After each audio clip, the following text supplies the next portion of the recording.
Olá, alunos do nono ano, vamos para mais uma videoaula referente a essa semana de 7 de junho a 11 de junho. Eu peço que vocês abram a apostila na página 8 e acompanhem comigo.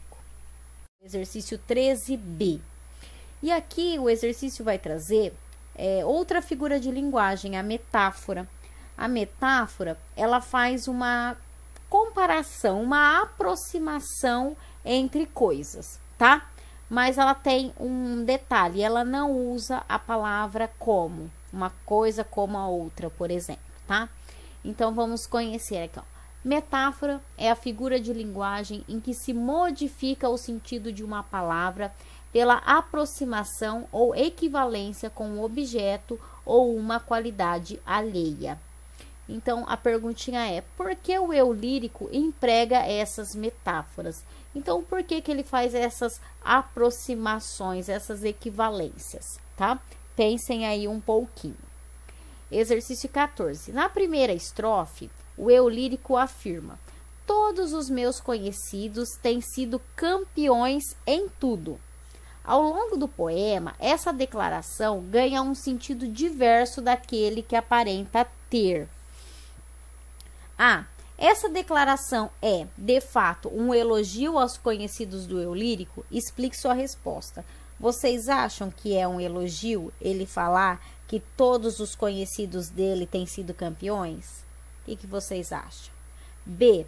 Em que outros trechos se pode identificar o uso de ironia? Ironia é outra figura de linguagem. Então, ó, ironia é uma figura de linguagem em que as palavras ganham, graças ao contexto, um sentido inverso daquele que normalmente lhe é atribuído.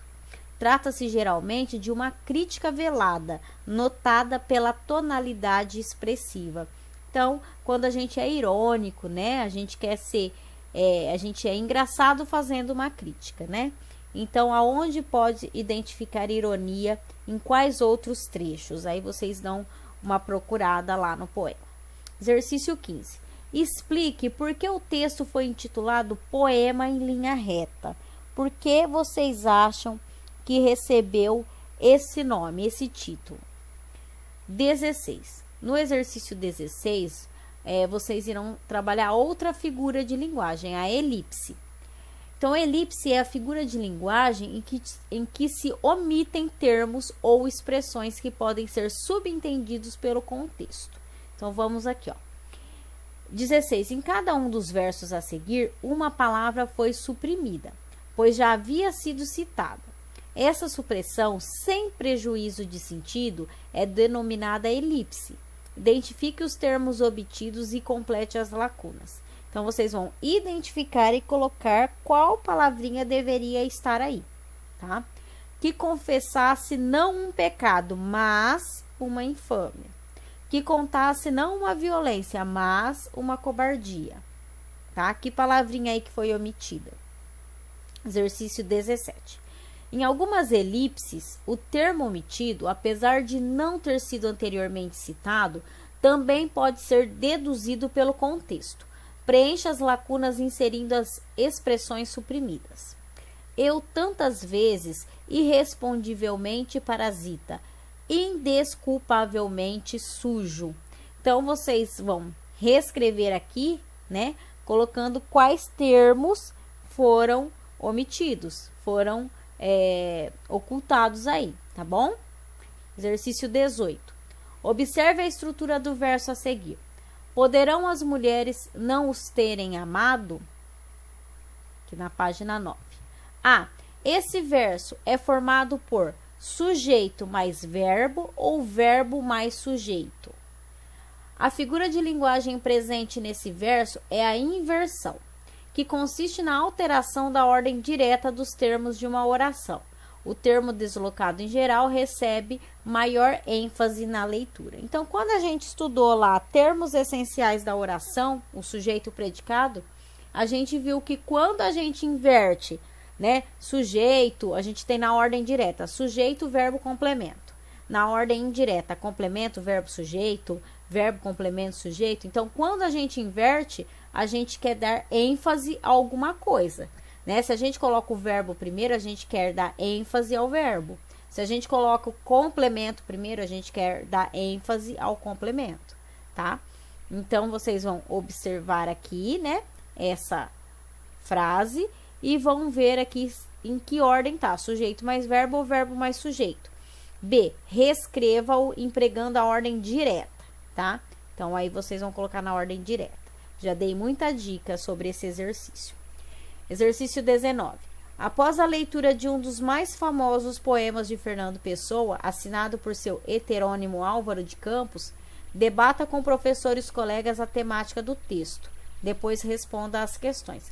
Aqui a gente não pode fazer um bate-papo, mas vocês podem pensar um pouco sobre o assunto e estar respondendo, tá? Então, A. Que crítica é feita à sociedade da época?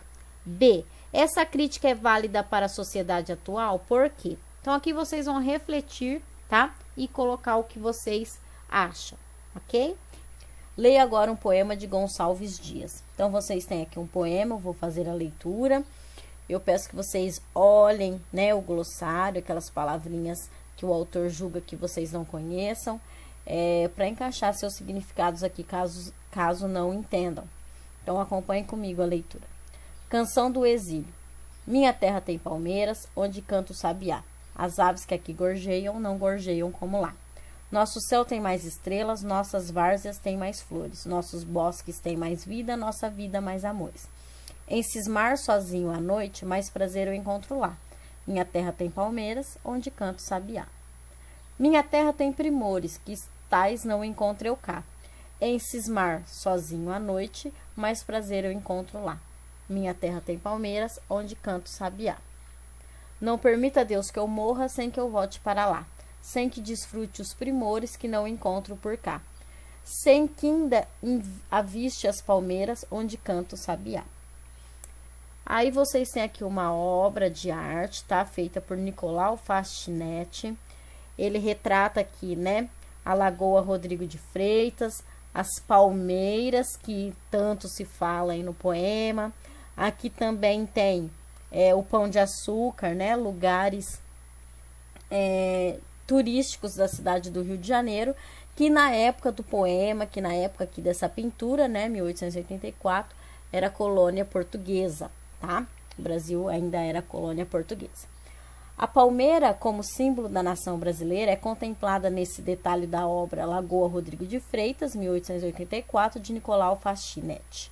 Ao fundo da imagem, o Pão de Açúcar completa a cena, enfeitando a costa do Rio de Janeiro, então capital do Brasil Império. Agora vamos conhecer a biografia de Gonçalves Dias. Antônio Gonçalves Dias, Caxias, Maranhão, 1823, Guimarães, Maranhão, 1864. Poeta, dramaturgo, ensaísta e cronista. Filho de um comerciante português e uma mestiça. É considerado um dos representantes autênticos do romantismo brasileiro. Em 1840, ingressa no curso de Direito da Universidade de Coimbra, em Portugal.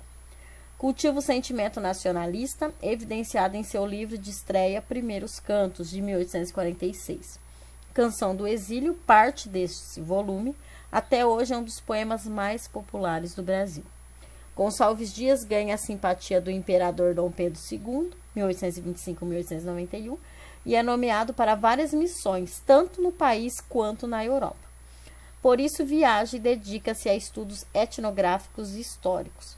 A partir de 1859, por 3 anos, chefia a seção etnográfica de uma comissão de exploração que trabalha do Amazonas à Paraíba, até que se vê obrigado a ir para a Europa por problemas de saúde. No retorno ao Brasil, seu navio, o Ville de Boulogne, naufraga. Todos os passageiros conseguem se salvar, mas o poeta, muito fragilizado, morre afogado próximo da sua província natal. Depois de conhecer um pouquinho sobre ele, vocês irão realizar as atividades de interpretação do poema, tá? Começando aí na página 10, o exercício 20. Qual é o assunto abordado em Canção do Exílio? Bom, vocês vão analisar aqui, primeiramente, né? Fazer a leitura novamente, observar bem a obra aqui de arte, levar em consideração aqui, ó, características dele, ó, ele fazia parte do movimento do romantismo, que exaltava aqui, ó, o sentimento nacionalista. Então, pensando em tudo isso, qual é o assunto abordado em Canção do Exílio, né? O que ele está ressaltando nesse poema? O que ele está descrevendo neste poema?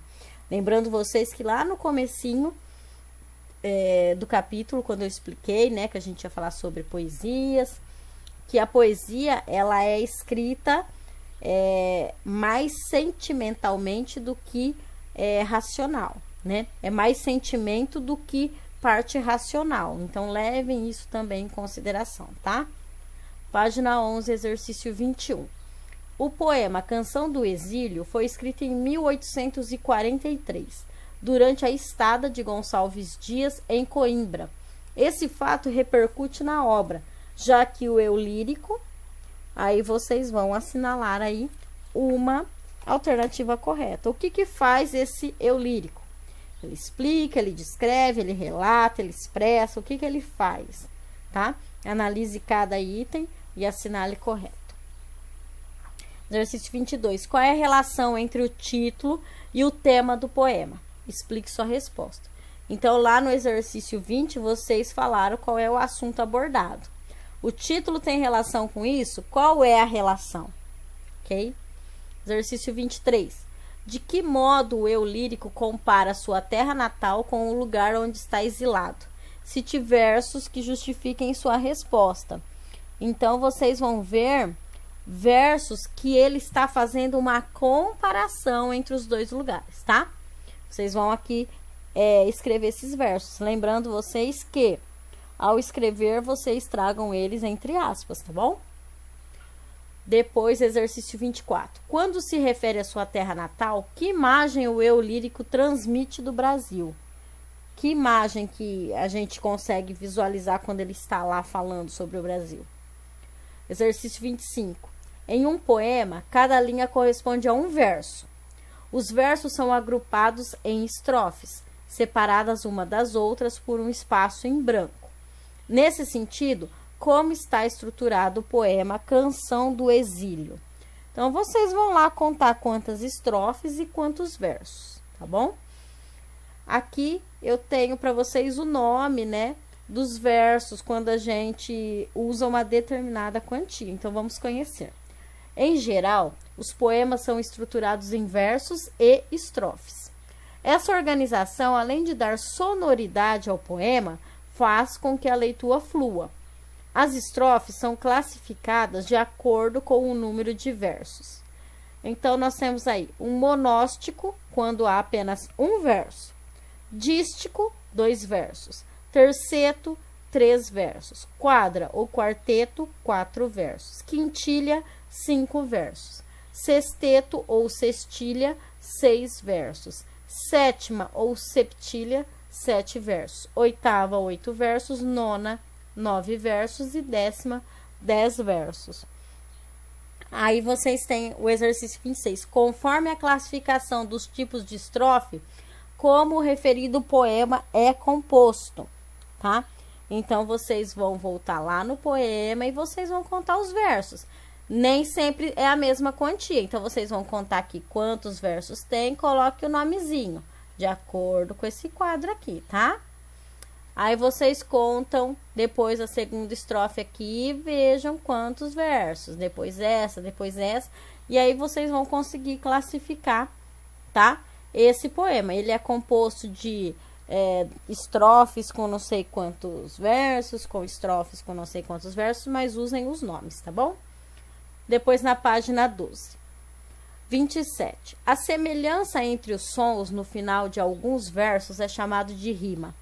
Que palavras rimam nesse poema? Então, vocês vão voltar lá e vão ver, né, as palavrinhas que rimam, tá? E coloquem elas aqui. Vamos ler esse quadrinho. As rimas podem ser classificadas em ricas e pobres, dependendo das classes gramaticais a que pertencem. As palavras com semelhança sonora. Quando a rima acontece entre palavras que pertencem à mesma classe gramatical, é chamada de pobre. Por sua vez, quando ocorre entre palavras que pertencem a diferentes classes gramaticais, é chamada de rica. Então, por exemplo, eu tô lá escrevendo meu versinho, aí eu rimo lá no finalzinho, amar e beijar. Então, estou fazendo uma rima pobre, porque estou usando palavras da mesma classe gramatical, né? Os verbos, tá? Agora, quando eu rimo com classes gramaticais diferentes, por exemplo, eu uso um verbo e um substantivo, né? Eu uso um substantivo e um adjetivo, aí eu construo uma rima rica, tá bom? Então, primeiro vocês vão observar quais palavrinhas rimam no exercício 27. No 28, ó, encontrem nesse poema rimas ricas e rimas pobres. Aí vocês já vão fazer essa identificação, tá bom? Aí na sequência. Nos versos de um poema, o número de sílabas poéticas nem sempre coincide com o de sílabas gramaticais, observe. Então, ó, às vezes, né, a divisão silábica das palavras em um poema não se dá pela regrinha que a gente faz, né, na divisão aí gramatical, na divisão do dia a dia. Aqui a gente chama de sílabas poéticas, tá? Porque aqui depende de como a gente fala essas palavrinhas, tá bom? Então, vocês têm aqui, ó, já separadinho, bonitinho aqui para vocês, ó. Então, divisão em sílabas gramaticais. Então, primeiro ele mostra como a gente dividiria em sílabas gramaticais, tá? Então, olha lá. Minha terra tem palmeiras onde canta o sabiá. Então, como a gente dividiria as palavras? Agora, vamos ver, vamos comparar para ver se mudou alguma coisa, né? Na divisão em sílabas poéticas, conhecida como escansão. Na divisão de sílabas poéticas, a gente conta até a sílaba mais forte, tá? Então, vocês percebem, aqui, ó, na primeira, eu tinha quanto? 8 sílabas, né? Na divisão gramatical. Agora, aqui, ó, na sílaba poética, ó, minha terra tem palmeiras. Eu conto só até o meio, que é a sílaba mais forte, tá? Então, aqui vai ter 7 sílabas. Aqui, ó, na segunda, tinha 8 sílabas gramaticais. Vamos ver aqui, então, ó. Onde canta o sabiá. O A que é o mais forte, tá? Mas o que mudou aqui, ó? Vamos ver? O que mudou foi aqui, ó, entre o canta e o, tá? Eu não vou falar onde canta o sabiá. Na leitura eu falo onde canta o sabiá. Eu junto esse tá com o.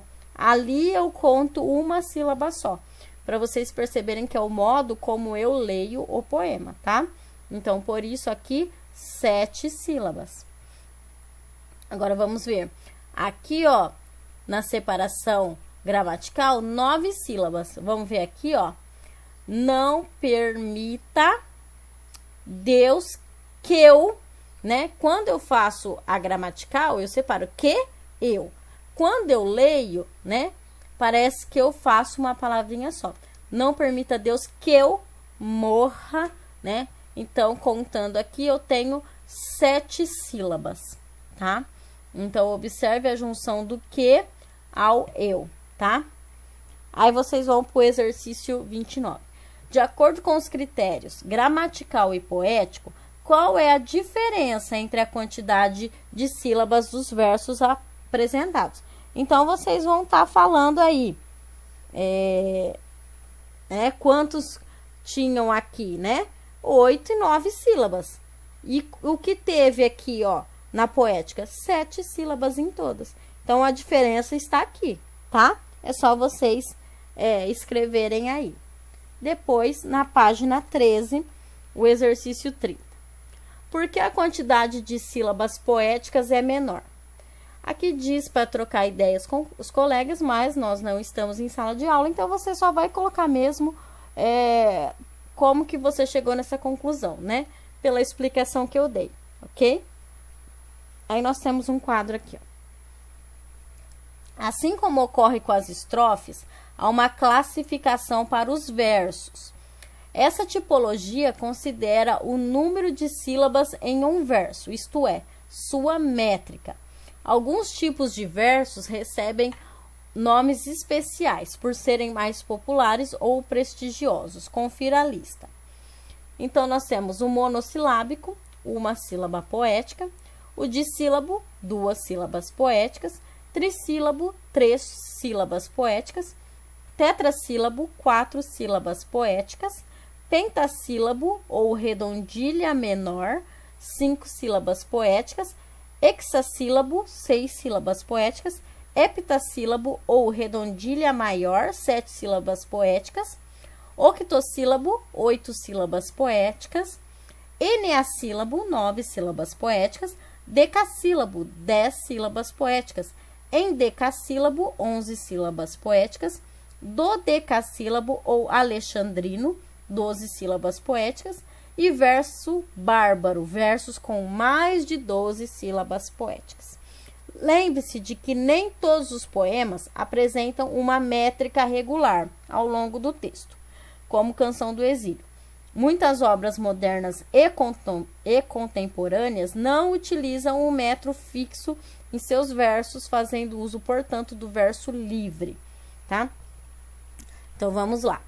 Aqui, eu classifico, né, as estrofes. Então, se eu tenho lá um versinho só, se eu tenho 2 versos só, eu classifico a estrofe, tá? Aqui é a classificação dos versos, tá?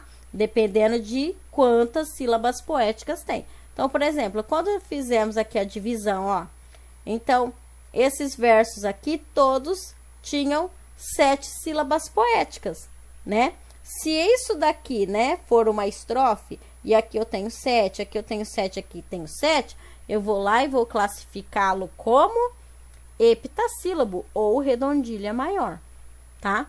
Mas lembrando que nem todos são fixos, né? Eu posso ter 7 em um, eu posso ter 6 no outro, tá?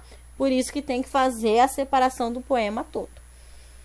Exercício 31. Segundo o quadro acima, como são classificados os versos de Canção do Exílio, de Gonçalves Dias, tá? Então, já até dei a respostinha para vocês. E poema em linha reta, de Álvaro de Campos. Então, vocês vão voltar lá no poema em linha reta da aula anterior e vão fazer a divisão silábica, poética, perdão, tá? Não é a divisão gramatical, tá? É a divisão poética, né? As sílabas poéticas. E aí, vocês vão ver quantas tem para poder classificá-lo, ok? E aí, vamos agora para a página 14, exercício 32. Analise os seguintes versos quanto às palavras cá e lá. Minha terra tem primores, que tais não encontro eu cá. Em cismar sozinho à noite, mais prazer eu encontro lá. Minha terra tem palmeiras, onde canto sabiá. Não permita Deus que eu morra, sem que eu volte para lá. Sem que desfrute os primores, que eu não encontro por cá. Sem que ainda aviste as palmeiras, onde canto sabiá. Qual é o sentido atribuído aos advérbios destacados no poema? Então, vocês vão falar aí sobre o cá e o lá. Onde é o cá? Onde é o lá? E por que que ele usa esse cá e esse lá? Tá? Então, vocês primeiro vão descobrir aonde que é o cá. Quando ele fala do cá, ele tá falando de que lugar? Quando ele fala lá, ele tá falando de que lugar, tá? E por que que eles foram usados? Por que que esses advérbios estão sendo usados aqui? Tá bom? Na sequência, nós temos aqui, ó, um recurso muito utilizado em poemas, né, que é a paráfrase e a paródia. Então, vamos conhecer. Na paráfrase, ocorre uma retomada de um texto base, preservando-se seu sentido original ou se acrescentando pequenas variações que não comprometem a ideia central. Já na paródia, atribuem-se efeitos de humor e de crítica pela alteração de um texto base. Nesse caso, ao mesmo tempo que se recupera um texto já conhecido, inverte-se e se contradiz o sentido original dele. Bem, paródias vocês conhecem muito bem, tá? Então, vamos levar assim por um caminho. paráfrase mantém aí o texto base, a paródia não mantém o texto base, ela faz uma alteração e ela tem um humor, uma crítica, tá? Então vamos lá. Em virtude de sua popularidade, de sua temática, a Canção do Exílio ganhou diversas paráfrases e paródias ao longo da história literária e cultural do Brasil. Poetas como Oswald de Andrade, Carlos Drummond de Andrade, Murilo Mendes e José Paulo Paes criaram versões próprias desse poema. Artistas como Chico Buarque e Jô Soares também fizeram uso da obra mais conhecida de Gonçalves Dias. Então, é uma obra aí que foi inspiração para muitas paráfrases e paródias. Exercício 33. Leia o trecho inicial de um poema de Carlos Drummond de Andrade. Nova Canção do Exílio. Um sabiá na palmeira longe, estas aves cantam um outro canto. Agora na página 15. Faça um resumo indicando o texto base utilizado por Drummond e explique como você chegou a essa conclusão, né? Da onde que o Drummond pegou esse trechinho aí? Da onde vocês acham que serviu de inspiração? O que serviu de inspiração por Carlos Drummond? Pense aí um pouquinho. Depois o B. Que recursos de intertextualidade foi utilizado? Explique sua resposta. Quando dois textos estabelecem uma relação ou um diálogo entre si, como acontece na paródia e na paráfrase, tem-se a intertextualidade. Então, quando eu uso dentro de um texto, um outro texto, tá bom? Isso ocorre porque um autor retoma um texto já produzido e publicado para criar um texto novo. Esse recurso é visto nos textos poéticos, nas letras de música, na publicidade, na pintura, no cinema, entre outras manifestações artísticas. Então, vocês vão falar, que recurso da intertextualidade foi utilizado? Qual desses dois recursos aqui? Carlos Drummond usou a paráfrase ou a paródia, tá? Então, vocês têm até esse exercício para estar fazendo, tá? Na próxima aula eu trago a continuação, trago correção, façam, deixem a apostila em ordem. Até a próxima aula. Aí, qualquer dúvida pode estar nos chamando, tá bom? Até a próxima aula. Tchau, tchau.